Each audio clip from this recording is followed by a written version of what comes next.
خواتي وتاتي مسخي عليكم اهلا وسهلا مرحبا بكم يا جماعه الخير. بونسوار تو الموند هزوا الفلاون، جيسبر راكم ملاح، جيسبر راكم تشوفونا مليح. شعرنا هبل يا جماعه، سمحوا لنا دي فوا الشعر يهبط، الشعر يخرج من دي فوا نو شوفو نوتر كور، دي فوا نوتر فيزيك est dans un état quelquefois lamentable parce que c'est pas facile de travailler sur l'actualité algérienne. Il faut garder les nerfs solides.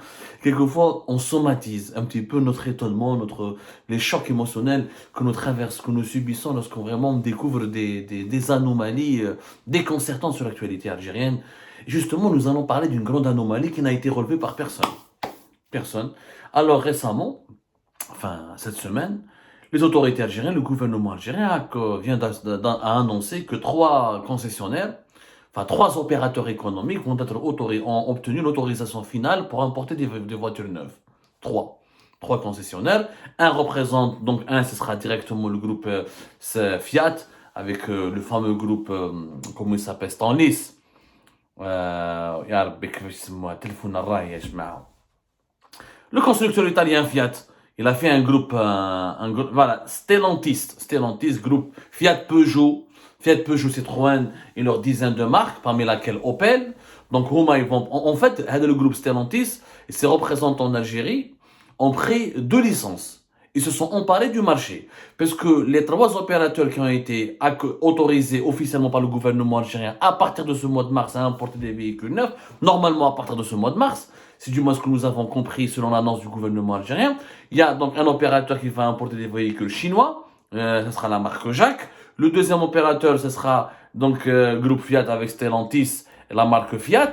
Et le 3e opérateur, un concessionnaire algérien qui va lui emporter des véhicules de la marque Opel. Sauf que la marque Opel fait partie du groupe Stellantis qui lui-même fabrique les véhicules Peugeot, Citroën, Fiat et Opel et une dizaine d'autres marques dont nous avons déjà parlé lors d'une précédente émission consacrée à ce fameux projet de l'usine Fiat.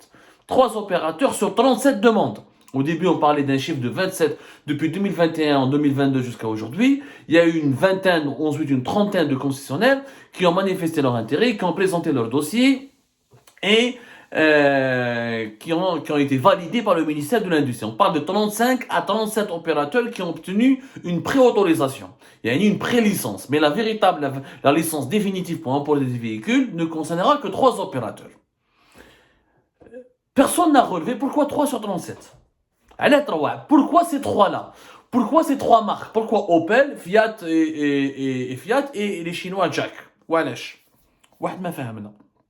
Personne n'a expliqué aux Algériens pourquoi. Pourquoi 3 sur 37? Quelle est la logique économique? واش عندهم زيادة هادو les 3 concessionnaires par rapport aux autres concurrents? Pourquoi pas les marques allemandes? Pourquoi pas d'autres marques chinoises? Pourquoi pas d'autres marques sud-coréennes? علاه 3? Est-ce qu'il y a une étude préalable? Est-ce que réellement, donc il y a deux hypothèses. Il y a que ces 3 opérateurs qui ont répondu à toutes les exigences et les critères formulés par le ministère de l'Industrie, par les services du ministère de l'Industrie, à travers avec le ministère de l'Industrie, il y a une commission technique qui statue sur les licences, un processus bureaucratique et technique. On dirait que les licences d'importation de véhicules, ce sont des licences d'importation d'armes, mais chez des véhicules. D'ailleurs, vraiment un processus très complexe.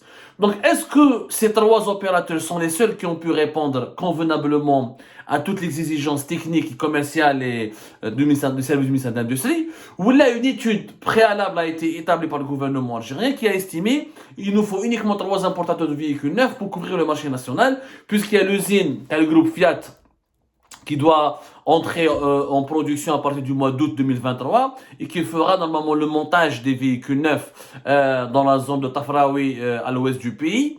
Les détails sur ce projet-là, ça reste opaque. On ne sait pas quel est l'investissement financier réel que le groupe Hada Fiat. Bon, quand je dis groupe Fiat, c'est pas vraiment le groupe Fiat. Parce qu'à la belle comme le groupe Fiat, il a fusionné avec d'autres marques françaises, notamment Peugeot, Citroën, Chrysler aux États-Unis, etc.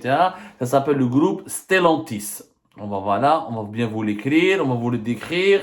Stellantis qui a une dizaine de marques de véhicules, Yajma. D'ailleurs, fait le groupe PSA, fait le groupe Chrysler. C'est une dizaine de marques, minhum la marque Opel. Donc, cette usine devrait commencer, parce que le groupe il est récent, rappelez-vous, Stellantis, comme nous en avons parlé précédemment, a été créé le 16 janvier 2021. Donc, énormément de marques, mais ce sera les véhicules Fiat qui seront monter, assembler en Algérie d'après le protocole d'accord qui a été formulé et signé par le gouvernement algérien en 2022. Nous en avons déjà parlé. Est-ce qu'il va y avoir des véhicules Peugeot? Ce n'est pas sûr. L'essentiel pour le moment, on parle uniquement de Fiat, éventuellement de Citroën. Mais maintenant, aucun détail sur ce projet-là. صراحة يا جماعة ما حتى واحد ما يكذب عليكم. ما على بالنا quels sont les montants qui seront investis. ما على بالنا les sommes en devises ou là que le groupe Fiat va ramener vers l'Algérie. Est-ce que c'est un projet qui va permettre un transfert de technologie? ما على بالناش. Il y a des promesses qui ont été formulées. En quoi ce projet sera différent du projet de Sovac, Volkswagen, du projet de Tahkout, Hyundai, du projet de Renault? Apparemment, le gouvernement algérien, le ministre de l'Industrie, le ministre algérien de l'Industrie a fait des déclarations publiques cette semaine en nous annonçant que l'usine Fiat, l'usine Renault Production Algérie, qui a commencé à partir de 2014 et qui a été basée à Fiwaran, à Oran, elle sera relancée aussi à partir de août ou à la rentrée sociale 2023 parce que Renault s'est engagé à se conformer aux exigences du cahier de charge et comme ça le montage des véhicules neufs marqués Renault va reprendre en Algérie alors qu'il était à l'arrêt depuis 2019. Il a repris timidement entre 2021 et 2022. Ensuite c'est l'arrêt parce qu'ils ont épuisé juste un quota de pièces ou là un quota d'équipements qui ont été disponibles, qui étaient bloqués au niveau du port d'Alger ou là dans les stocks de Renault Algérie, ils ont assemblé tous les équipements qui étaient bloqués sous douane. Ensuite, ils ont été autorisés à les commercialiser. L'usine Hyundai تاع Tahkout, elle a aussi été relancée في 2022. ما سمعناش بها. شوف انا شخصيا والله ماني فاهم والو comment ce pays est géré. Le dossier des voitures يا جماعه, le dossier des véhicules neufs, la commercialisation, comme l'assemblage et le montage des véhicules neufs, mais à la benèche, quelle est la logique économique et qui décide dans ce dossier? Rappelez-vous, le 27 octobre 2022, l'ouali de Tieret s'est déplacé lui-même sur l'ancien site de l'usine du groupe Tahkout, qui a été donc rattaché à la wilaya de Tieret, qui a été quelque part nationalisé et donc amputé du groupe Tahkout qui n'existe plus, qui a été saisi, qui a été détruit, démantelé, et ses actionnaires et propriétaires, l'homme d'affaires Mahidine Tahkout, le milliardaire Mahidine Tahkout a été incarcéré depuis 2019, mais l'usine elle-même a été relancée timidement.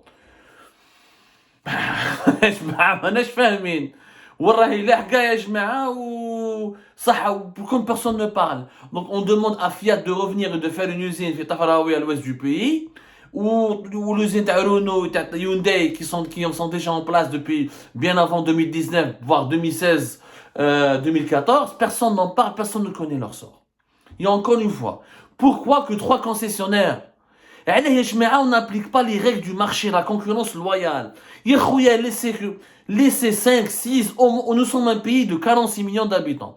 L'Algérie consommait auparavant de 200 000 jusqu'à 400 000 véhicules neufs par an. Les besoins de l'Algérie en moyenne sont au moins de 300 000 véhicules neufs, ce qui représente beaucoup d'argent. Et c'est un marché estimé que l'Algérie peut consommer jusqu'à 7 milliards de dollars de véhicules. C'est d'ailleurs les chiffres que nous avions lorsque le marché de l'automobile des véhicules neufs en Algérie était au top de sa forme. Entre 2012-2013 notamment, ou la 2011 et 2010. 2011 jusqu'à 2013-2014. On importait jusqu'à 7 milliards de dollars. Donc, l'Algérien a besoin de véhicules neufs. Nous sommes un pays qui est vaste, le plus vaste pays d'Afrique du Nord. Nous avons un parc automobile qui est de plus en plus qui a vieilli, qui est arriéré archaïque, avec entre 20 à 30% de véhicules qui sont âgés de plus de 20 ans et de 10 ans, voire même jusqu'à 40%. La moitié d'ailleurs du parc automobile algérien est âgé maintenant de presque plus de 10 ans. Ce sont les chiffres officiels qui ont été diffusés par l'Office national des statistiques. Qu'est-ce qu'on attend pour moderniser le parc? Pourquoi il y a appliquer les règles de la concurrence?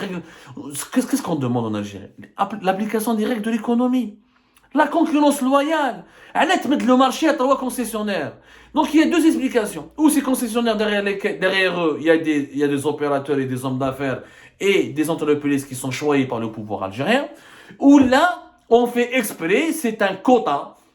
On revient vers une importation limitée des véhicules neufs. On a choisi uniquement 3 opérateurs qui auront des quotas bien précis qui ne pourront pas dépasser. Bon, le groupe Fiat, Peugeot, PSA, le fameux groupe Stellantis, ils lui ont fait la faveur comme il va investir en Algérie. Donc, on le laisse importer des véhicules neufs. Mais si Renault relance sa production, pourquoi on n'autorise pas Renault à importer un quota de véhicules neufs lui aussi? Pourquoi ce traitement de faveur uniquement pour le Fiat? Yani, c'est des décisions politiques. L'importation des véhicules neufs en Algérie, comme l'importation des véhicules de moteur oiseau, a démontré qu'il n'y a aucune connexion entre les décideurs algériens et le monde économique. Que les dirigeants algériens gèrent le monde économique avec des décisions bureaucratiques, purement politiques et idéologiques. Ce sont des idéologues.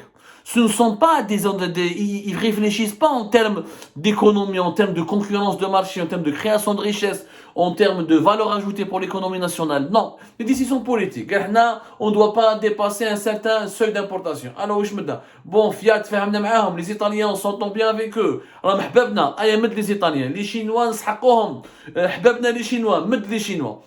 Opel, les Allemands. Les Allemands, Abdelmajid Tebboune s'est soigné en Allemagne, nous avons une bonne relation avec l'Allemagne, pour une marque allemande. Je compte Opel. Mais Opel parce que Volkswagen ne veut plus investir en Algérie, il a boycotté l'Algérie, il a quitté l'Algérie.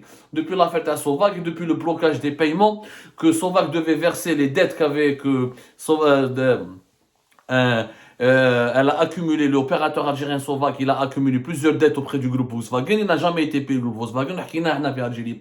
Un bateau d'ailleurs a été saisi par les avocats qui ont été mobilisés par le groupe Volkswagen en 2021. Il fallait un bras de fer énorme pour que l'Algérie finisse par débloquer les paiements et les dus que Volkswagen devait percevoir en Algérie. Donc Volkswagen, ça les intéresse pas de venir en Algérie. Mercedes, à travers les Émiratis, ils ont contrat avec l'armée, ça les intéresse plus. BMW, le marché algérien, c'est pas un marché prioritaire, il est en crise. On choisit Opel. Opel pour sauver les meubles et pour dire à l'Allemagne, qui est un partenaire économique et politique important pour l'Algérie, qu'on vous a pas oublié que vous avez une part du marché de l'automobile. Donc c'est une gestion politique et politicienne, qui n'a rien à voir avec, encore une fois, la conception économique. Dans une économie, il faut qu'il y ait plusieurs acteurs pour qu'il y ait une concurrence loyale.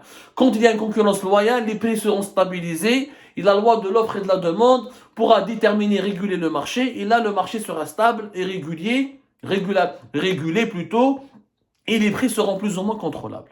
انت كي تمد غير 3 opérateurs يجيبوا لك طوموبيلات بلا تاكس وبلا la valeur, quand ils vont faire la conversion valeur du dinar, valeur en devise, en euros, dollar, ils vont commercialiser ces véhicules neufs à des prix exorbitants. الطوموبيل الاخر يسخن 600 مليون شكون يشريها؟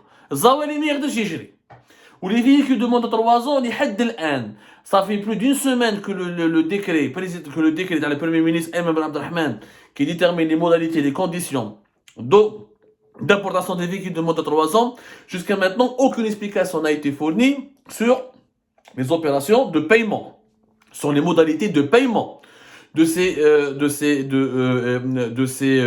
comment on appelle ça, de ces véhicules de moins de 3 ans. Donc, la presse algérienne, donc, elle me fait dans la khalota, où les journalistes, le gouvernement, il y aura des concessionnaires qui seront autorisés à importer des véhicules de moins de 3 ans, parce que le décret qui est créé récemment, le dernier décret, il parle de particuliers.